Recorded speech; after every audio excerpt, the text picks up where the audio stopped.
100 hari pertama, ya saya sudah beri istilahnya peringatan berkali-kali.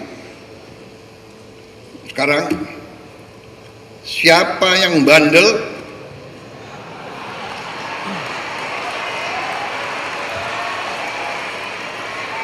siapa yang dablek, siapa yang tidak mau ikut dengan aliran besar ini, dengan tuntutan rakyat, pemerintah yang bersih, siapa yang tidak patuh, saya akan tindak.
Selamat malam saudara dimanapun Anda berada. Berkali-kali peringatan keras atau pernyataan keras dilontarkan oleh Presiden Prabowo Subianto kepada orang-orang terdekatnya untuk setia kepada garis perjuangan demi bangsa dan juga negara. Totalitas melayani rakyat. Nah, setidaknya ada 3 kebijakan menteri yang dikoreksi secara langsung oleh Kepala Negara, oleh Presiden Prabowo Subianto. Di antaranya adalah penerapan kenaikan pajak 12%, lalu adalah pembongkaran pagar laut yang juga ramai, yang makin ramai akhir-akhir ini juga pembatalan aturan distribusi LPG 3 kg. Nah, terakhir pada puncak Harlah Nahdlatul Ulama yang ke-102 beberapa hari lalu, Presiden juga mengultimatum akan menyingkirkan jajarannya yang tidak sejalan, tidak patuh dan juga tidak bekerja untuk rakyat. Nah, apakah ini juga kode keras untuk reshuffle? Kita akan diskusikan dalam Arah Angin edisi malam hari ini dengan judul Ultimatum Presiden Prabowo untuk siapa? Nah, kira-kira siapakah jajaran menteri yang kemudian dimaksud oleh Presiden Prabowo, menteri-menteri yang tentunya bandel dan juga dablek ini? Kita akan bahas atau diskusikan di malam hari bersama dengan sejumlah narasumber. Kita akan sapa satu persatu. Di sebelah kiri saya ada Bang Andreas Hugo Pereira, politisi PDI Perjuangan yang udah lama nggak mampir ke studio Arah Angin. Bang Andreas, salam sehat, sibuk sekali nih kayaknya. Malam Mas Yudi. Baik, terima kasih pimpinan ya. Sebelahnya nggak kalah juga sibuk Bang Dev Laksono, Ketua DPP Partai Golkar yang juga sudah hadir di TVRI malam hari. Bang Dev, salam sehat. Selamat malam, Selamat sehat malam. selalu. Baik, terima kasih sudah hadir di malam hari ini. Sebelah kanan saya ada Mas Muhammad Soleh, peneliti hukum Selios. Mas Soleh, terima kasih sudah hadir. Selamat malam. Malam. Baik. Nah, langsung saja, karena ini yang kemudian tadi sempat kita putarkan cuplikan dari pernyataan dari Presiden Prabowo Subianto di Nahdlatul Ulama kemarin, Harlah Nahdlatul Ulama yang ke-102. Saya langsung ke Bang Dev. Bang Dev, hasilnya kan ini sudah rilis kemarin beberapa lembaga survei dengan survei dari kepuasan masyarakat 100 hari pemerintahan Prabowo Gibran begitu, dan di 100 hari pemerintahannya ini tiba-tiba begitu Presiden Prabowo tadi angkat bicara atau tadi sempat memberikan pernyataan keras terkait dengan menteri-menterinya ini. Apa yang kemudian Anda baca dari kode keras ini atau seperti apa sebetulnya? Apakah ini benar-benar akan di-reshuffle para menteri yang dablek ini? Ya, saya tidak bisa berbicara kepada untuk seluruh menteri-menterinya ya. Jumlah kementerian kan cukup banyak. Dan yang saya tahu itu adalah menteri-menteri dari Golkar dan menteri-menteri yang menjadi mitra saya di Komisi 1. Ya. Dan sejauh pengamatan saya, semua arahan visi misi Presiden dan juga kehendak Presiden di tiap-tiap kementerian yang dipimpin oleh kader Golkar dan juga yang menjadi mitra saya, semua berjalan dengan baik. Itu penilaian dari Golkar sendiri, berjalan dengan baik menteri-menterinya Dan ya, itu dikawal terus bukan hanya penilaian saya pribadi secara subjektif ya, kita melihat secara faktual. Jadi semua direktif dari Presiden berhasil dijalankan, dilanjutkan dan diselesaikan oleh para menteri-menteri Misalnya Golkar. contohnya yang paling berprestasi menurut Golkar Ya gini, sendiri. saya nggak bisa bilang mana yang lebih prestasi dari yang lain. Cuman yang saya bisa bilang, yang saya tahu yang paling nyata. Ya misalnya di Komdigi, ya Ibu Mutia berhasil mendorong untuk pemberantasan judi online dengan keterbatasannya. Ya, keterbatasannya itu maksudnya apa ya? Keterbatasan anggaran, keterbatasan otoritas dan juga keterbatasan personil. Tapi beliau, Bu Menteri, mampu menyelesaikan tugas tersebut. Lalu juga di kementerian-kementerian lain yang dipimpin oleh Golkar. Kader-kader Golkar, baik di Pak Maman, Pak Dito, Pak Wihaji, apalagi Pak Bahlil selaku Ketua Umum. Tapi kan ramai kemarin tuh, LPG Ya, kalau ramai Gimana nih? kemarin, ya itu nggak bisa langsung disalahkan ke Pak Bahlil. Ya, beliau menjalankan tugas fungsinya untuk bagaimana melakukan pengefisienan dan juga bagaimana memastikan semua masyarakat yang berhak itu mendapatkan. Kenapa? Karena banyak kebobrokan. Ya, saya juga nggak mau menyalahkan yang apresiasi niatnya baik begitu ya, Ya, untuk kemudian agar masyarakat mendapatkan harga yang sesuai. Sesuai. Terus juga mendapatkan barangnya yang dibutuhkan. Nah, ya memang ini membutuhkan kerja keras dan juga membutuhkan inovasi, ya, baik di dalam kebijakan ataupun di dalam gebrakan dan juga di dalam pelaksanaannya, agar memastikan masyarakat itu benar-benar mendapatkan apa yang menjadi hak masyarakat. Tapi perencanaannya, sosialisasinya, komunikasinya kurang begitu Bang. Ya, di ini memang membutuhkan proses ya. Dan kalau ada kekurangan segala macam, ya itu harus kita perbaiki. Ya, ini kan di era demokrasi kita harus terbuka. Kita harus bisa menerima koreksi dari semuanya agar kita bisa melihat apa yang kurang dan apa yang perlu diperbaiki. Jadi yakin menteri-menterinya Golkar masih akan tetap bertahan jika Sangat ada yakin. isu reshuffle bertebaran ini? Yang menentukan isu reshuffle, yang menilai seorang menteri itu bekerja dengan baik atau tidak, itu adalah ultimately adalah Presiden. Bila mana Presiden menilai itu tidak baik, pasti langsung akan diganti. Beliau sudah mengatakan yang tidak seirama akan segera dilengsarkan. Nah, akan tapi sejauh ini semua arahan dan direktif Presiden yang diberikan kepada kader Golkar berhasil dilaksanakan. Oke, saya langsung minta tanggapan dari Selyo sendiri yang baru-baru ini juga merilis rapor para menteri. Ada sejumlah menteri yang mendapatkan rapor merah. Apa saja yang kemudian menjadi indikatornya dari Mas Soleh sendiri? Baik, yang pertama Celios melakukan survei evaluasi 100 hari kinerja kementerian. Celios menggunakan metode expert judgment untuk melakukan penilaian terhadap kinerja kementerian. Seperti apa tuh? Expert judgment itu melalui penggunaan panel ahli. Berbeda dengan survei yang umum digunakan hari ini, misalkan menggunakan metode random sampling. Yang relatif respondennya itu umum dan tidak dipilih. Nah, kami menggunakan metode itu. Hasilnya memperlihatkan ada beberapa menteri yang bisa dikategorikan berkinerja buruk dan ada beberapa menteri yang layak untuk di reshuffle. Ada 5 indikator yang kami pakai untuk menilai di sana. Pertama, soal capaian program, kemudian harapan publik, penggunaan anggaran, koordinasi, dan tata kelola. Jadi ada 5 hal itu yang kami gunakan untuk melakukan penilaian terhadap kinerja kementerian dalam 100 hari kerja Prabowo Gibran. Oke, jadi artinya untuk yang menteri-menteri mendapatkan rapor merah, itu tadi secara terukur indikator-indikatornya jelas begitu ya? Iya, kami memilih expert judgment, yaitu panel juri jurnalis ya.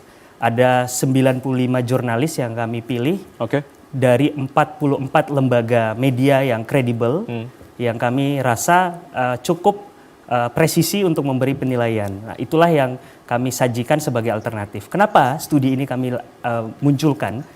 Karena kami sadar di Indonesia tidak ada instrumen untuk menilai KPI kementerian yang bisa diakses oleh publik. KPI kementerian itu relatif hanya dikelola oleh Presiden dan Sekretariat Kabinet. Padahal menteri itu menggunakan dana APBN dan mereka adalah pejabat publik yang meskipun pengangkatannya itu oleh Presiden, tetapi layak bagi publik untuk mengetahui kinerja dan capaiannya. Artinya idealnya seperti apa untuk KPI? Idealnya harusnya ada KPI yang dipublikasikan secara terbuka kepada publik. Hari ini kan tidak ada KPI itu. Padahal Undang-Undang Keterbukaan Informasi Publik menjamin hal itu. Dan hari ini laporan yang dirilis oleh kementerian, laporan tahunan mengenai kinerja itu tidak mampu memotret kinerja secara maksimal apa yang dilakukan oleh kementerian. Oke, stop sini dulu. Saya minta tanggapan berarti dari Bang Dev. Seharusnya ada keterbukaan publik terkait dengan KPI yang jelas begitu, Bang Dev? Ya tentunya, gini, saya sih bukannya bilang mana lebih baik mana tidak ya. Kita kan ada beberapa lembaga survei. Ada yang Selios lakukan, ada juga yang Denny Jaya buat, ada juga yang Litbang Kompas laksanakan. Nah semuanya itu memiliki hasilnya berbeda-beda.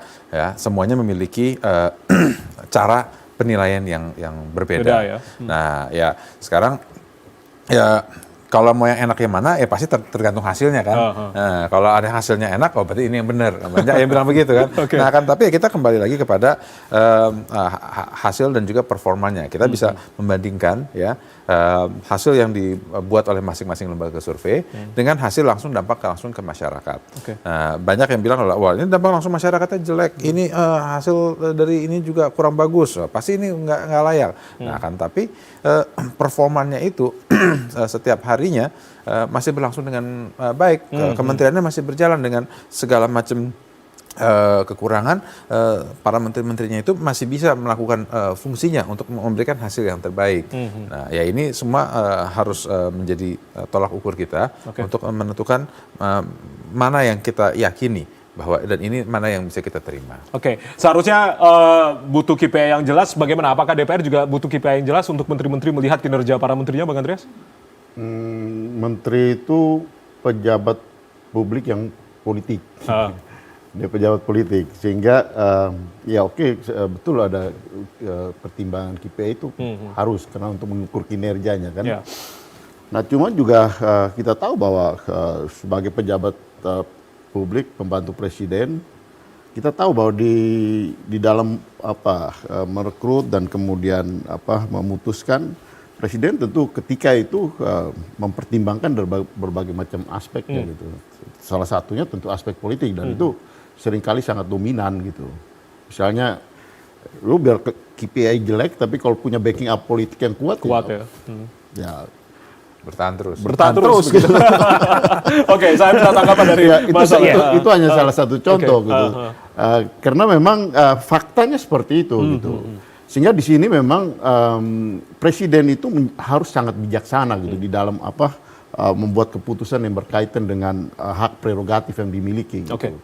Karena itu juga menyangkut bagaimana perform pemerintahan, tetapi juga dukungan politik yang dia butuhkan di dalam proses menjalankan pemerintahan. Karena pemerintahan itu 5 tahun gitu. 100 hari itu adalah ukuran awal gitu untuk melihat bagaimana start. Cuma kan pemerintahan berjalan 5 tahun. Saya kira ya betul ada evaluasi 100 hari. Saya ikuti juga survei dari Selios dan saya senang itu lihat bahwa itu betul gitu harus ada ukuran kinerja itu sebagai salah satu indikator yang mengingatkan gitu para pengambil kebijakan bahwa kalau mau baik ya mestinya memperhatikan aspek ini. Kenapa? Misal ini contoh aja gitu yang berkaitan dengan kinerja.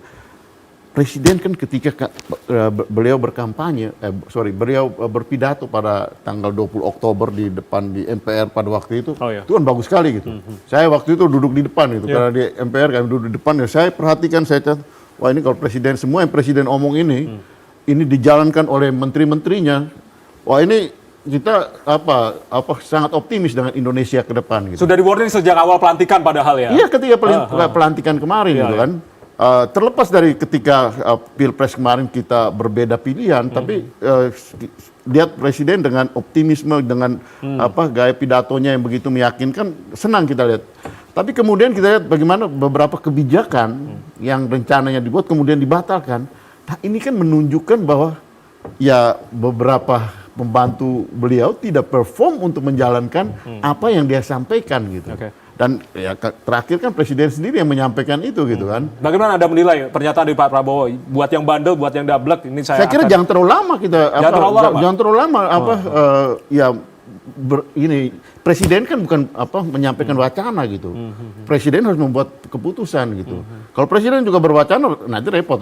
Ya udah kalau main putuskan gitu bahwa reshuffle gitu. Kalau presiden juga berwacana nanti lama kita berdebat soal ini reshuffle atau tidak. Nah, menurut saya gitu. Kami kan tidak di dalam kabinet jadi ya, tapi jangan terlalu lama juga, mau berapat atau enggak nih kira-kira PDI ini. Nah, kalau ya kita PDI Perjuangan ya kita ya bermitra secara strategis. Bermitra secara strategis. Oke. Bermitra secara strategis.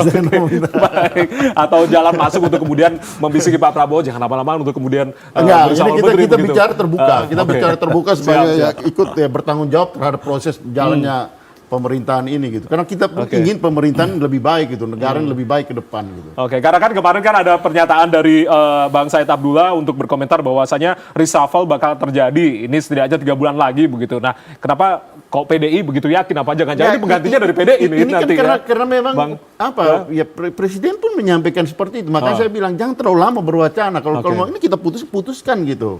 Karena itu akan memancing orang berwacana kiri kanan yang kemudian mengganggu juga efektivitas kerja dari para menteri.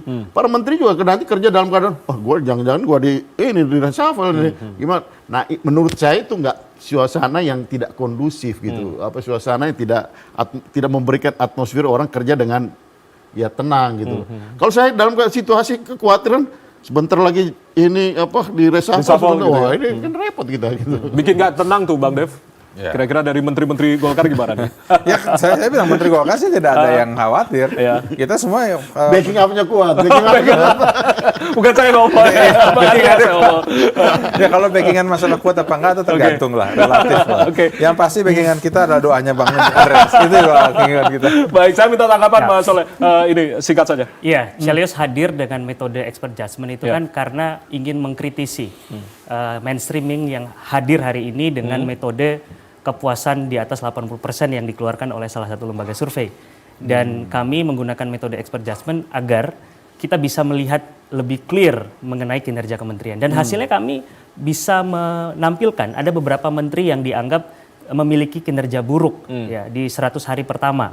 Dan kami rasa itu layak untuk di reshuffle karena itu adalah hasil dan hari ini juga publik bisa merasakan ada beberapa kinerja ekonomi, kinerja energi, tata kelola dan lingkungan hidup serta penegakan hukum yang belum optimal ya.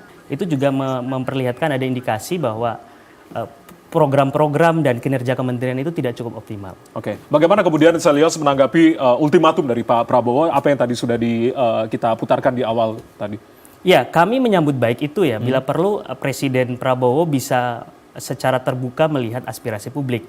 Kalau kami ya, kalau ingin menyebut nama ada 5 menteri yang dianggap layak untuk di reshuffle berdasarkan studi Chelios. Yang pertama ada Raja Juli Antoni karena dianggap gagal dalam tata kelola hutan. Kemudian ada Bahlil Lahadalia, kemudian ada langsung dikencengin. Budi Ari Setiadi, ada Natalius Pigai dan ada Menteri Desa di sana. Ada 5 menteri yang oleh publik, oleh expert judgment memberi nilai yang tidak begitu baik. Oke, Bang Bahlil ada di sana oleh publik begitu yang memberikan penilaian. Kalau Bang Dev? karena langsung dibuka seperti itu ya, jadi terpaksa kita harus nanya juga. Nah, sekarang expert judgment itu siapa? Ya, apa nama-namanya itu mereka siapa? Mereka menilaikan berdasarkan apa? Parameternya sejauh mana? Transparansi begitu tadi.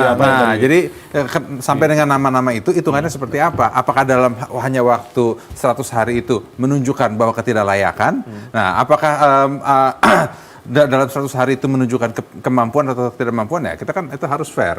Jadi sebelum disampaikan, nah itu ya harus dipertegas secara detail landasannya kenapa sampai nama-nama itu keluar. Oke, Chelios tanggapannya? Ada 5 indikator yang kami pakai untuk melakukan penilaian. Yang pertama soal capaian program, penggunaan anggaran, koordinasi dan ekspektasi publik. Ada itu indikator yang kami pakai. Kemudian kami menggunakan jurnalis sebagai expert judgment dan metode survei ini sudah lazim. Lalu apakah jurnalis itu layak, mampu? Iya. Dan dari mana hitungan jurnalis itu mampu? Ya, jurnalis yang kami pilih kami bagi menjadi 4 kategori. Jurnalis di bidang hukum dan politik, di isu hak asasi manusia, lingkungan hidup, ekonomi dan tata kelola pemerintahan berdasarkan DES masing-masing, dan ini umum dan biasa dipakai di berbagai negara di Eropa, di Amerika untuk melakukan itu namanya survei expert judgment terhadap posisinya, orangnya, profesinya. Akan tapi idealisme orang-orang itu bagaimana melakukan penilaiannya? Kami mengacu pada ketentuan Undang-Undang Pers. Undang-Undang Pers memastikan mereka itu kredibel untuk menjadi jurnalis. Bahkan kami mendalami profil mereka berdasarkan izin dari pimpinan redaksi. Sehingga kami merasa 44 lembaga jurnalis yang menjadi responden kami dan memperoleh approval dari pimpinan redaksinya sudah cukup representatif untuk membeli isu itu. Dan kenapa jurnalis kami pilih? Kenapa jurnalis kami pilih? Karena jurnalis memiliki waktu yang cukup efektif untuk menilai daily activity dari setiap program pemerintah dari masing-masing des. Oleh karena itu kami memilih jurnalis sebagai salah satu expert panel kami. Nah, lalu dari sisi akademisi, nah dari sisi lain-lainnya bagaimana? Apakah hanya jurnalis saja? Apakah jurnalis itu memberikan pandangan yang cukup layak untuk memberikan penilaian seperti itu? Ya, publik bisa menilai bahwa sejauh mana kapasitas. Jadi kembali lagi ke publik. Ya, lalu publik apa bedanya dengan pemilihan langsung random sampling publik dong? Kita tidak bisa melihat kapasitas dari respondennya. Nah, bahkan kalau kapasitas gitu sama dari aja, respondennya sejauh ini cukup tidak presisi untuk memberikan penilaian. Oke, itu yang kemudian tadi sudah diterangkan oleh Selyos untuk pemilihan terkait dengan indikator-indikator. Nah, saya tanyakan, apakah juga ada 5 para menteri yang mendapatkan rapor cukup baik begitu dari Selyos? Iya, ada beberapa yang cukup fair. Kami juga melakukan survei. Yang pertama ada Menteri Agama, kemudian yang kedua ada Menteri Komunikasi, yang ketiga ada Menteri Pendidikan Dasar dan Menengah, kemudian yang keempat ada Menteri Kesehatan. Di sana memiliki raport yang oleh para panel dianggap cukup baik dalam 100 hari. Komdiji juga dari Golkar yang mendapatkan prestasi juga, Bang Dev, tanggapan Anda singkatnya? Ya, kalau Komdiji sudah jelas, ya sudah mampu kan, dan juga bukan hanya dari Selyos saja, cuma dari survei yang lain juga menyatakan yang sama. Nah, ya cuman ya kembali lagi sampai dengan mengatakan bahwa 5 menteri itu layak diganti, ya itu perhitungannya menurut saya bukan layak diganti, tapi mendapatkan rapor merah begitu. Ya, rapor merah dari, tadi udah bilang katanya sudah layak untuk di reshuffle. Nah, jadi kan statementnya seperti itu. Nah, itu yang membuat kita tersentak ya. Tunggu dulu, melakukan penilaian seperti itu berdasarkan sejauh mana? Apakah hanya dengan cukup dari 100 hari itu sudah langsung dibilang bahwa tidak perform? Hanya pandangan dari para jurnalis itu dianggap itu sudah langsung tepat.